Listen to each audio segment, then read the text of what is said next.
Moi déjà connais m'a jeune l'autre ti maozo à pi bas parce qu'elle pas cal loin. N'importe l'aime tomber sous l'autre là, faut que moi faire quitter fréquent.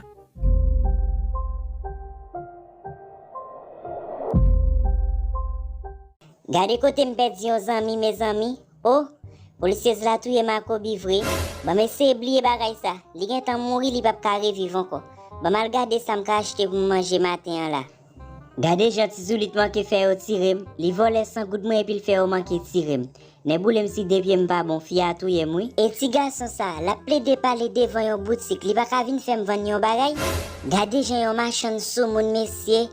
Yo kon force mon acheter. C'est vraiment grand goût là. Oh, et pas si on bel ti monouye, yon bel ti machin oui. Ah ben mal acheté nan men. Oui, yon bel ti fi moye, et m'pa vendre cher. Vin fèm vendre yon ti bagay chéri. Chéri même. Wow, mais m'a vinn acheter bébé. Ou fait qu'elle glace tellement content.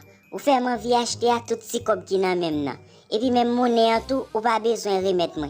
Tellement fait qu'elle content chéri. Yon bel ti moun tankou. Ok papi, moi vends Prestige, Malta, clairin, pain, saucisse et boisson gazeuse. Et moi gen bagay ki ka plein ventou là, sauf que m'pa konn se ou gen kob bébé. Ok chéri, moi gen pile kob sou moi là, moi gen pile kob. Moi ka acheter tout ti sa ki nan boutique là. Moi gen 100 goud sou moi là, li ka acheter tout ça wap vend yo là. Ah, moi pense ou te gen kob oui, ou semble yon ti pied blanche. Ou est 100 goud ka acheter tout ça m'gen là? Yon pain à saucisse ça coûte $25, wap manque $5 pour prendre. Ou quoi m'tap ka fin manger tout pain à saucisse ça? Bel ti machin yo toujours vend cher.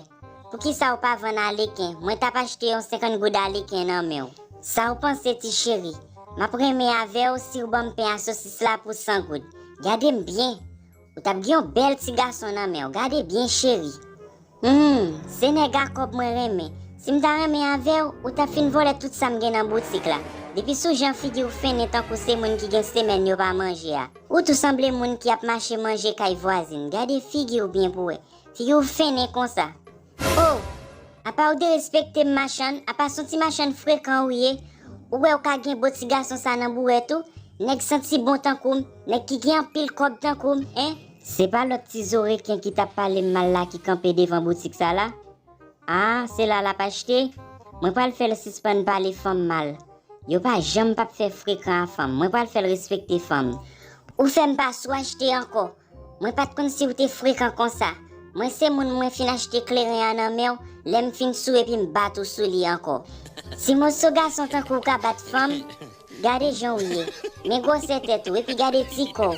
Ou tout semble un petit squelette. Bon moi pas le tirer le devant boutique là pi bas. Li sou moun trop, li pas respecter femme. Moi pas acheter nan mer encore. Bagay yo ap mouri nan mer. Moi préférer aller acheter de l'autre côté. Au lieu moi acheter nan mer un petit fleur sans odeur encore.